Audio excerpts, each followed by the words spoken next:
5 Blender add-ons I would not recommend to you. Okay. So before I get death threats, just hear me out for a second. I'm not saying these are bad add-ons. All I'm saying is I wouldn't recommend these for certain reasons. And these reasons are, money doesn't grow on trees, unfortunately, because then we have all the add-ons in the world. And also the second reason is that Blender, the more add-ons you put, or the more add-ons you install into Blender, the slower your performance is going to be in Blender. And what you want is fast performance, not slow laggy performance. So what we need to do is make some hard decisions, make some cuts, and these are the add-ons that I recommend you don't buy and install onto your laptop or computer. Number 1 is Physical Atmosphere. This add-on is basically a one-click sky add-on. Now, first of all, coming in at $58, it's a little bit pricey, and there's a couple of other reasons why I don't recommend this. The biggest reason is that Blender has its own sky texture add-on built in. It's not as good as this add-on, but it's free.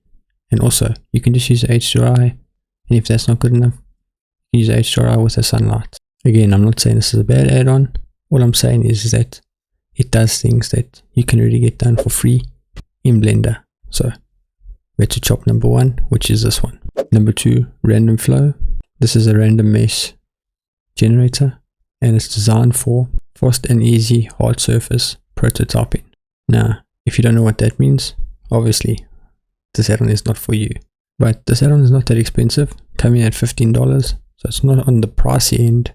But the reason why I wouldn't recommend it to somebody is that it's a little confusing to use if you are a Blender beginner or even intermediate, and you probably won't use it unless you're doing like hard surface modeling, and you can do hard surface modeling just by learning how to model properly.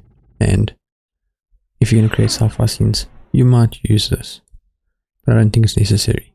Instead, if you want like kind of weird objects, you can just download from Kitbash, get free Kitbash models, and then you can use those instead. Number 3, Sanctus Library, which is a one-click material add-on with a lot of materials in it. This is honestly a great add-on, but remember, we don't want too many add-ons. We want to streamline our process. We don't want to KO our computer. So this one has to go.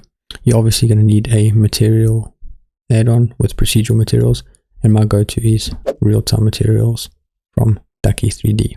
The reason why I'm going with Ducky's real-time materials over Sanctus Library is that when I use Sanctus Library, my computer seems to freeze and have a little bit of problems, whereas with real-time materials, no problem at all.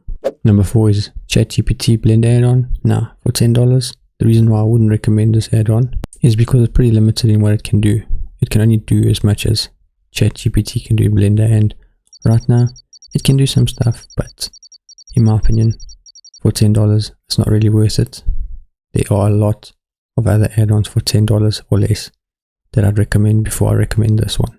If it was free, the ChatGPT add-on, then obviously I'd recommend it, but for $10, nope. And then the last one, number 5, AltTabFog add-on. So I made a video on this add-on.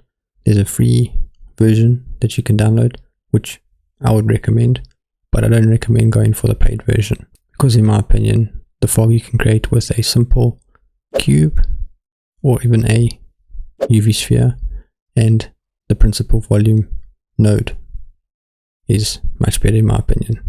So if this is my last ever video, make sure you subscribe and like the video. I'm off to go hire a lawyer. Hopefully I'll see you soon in the next video.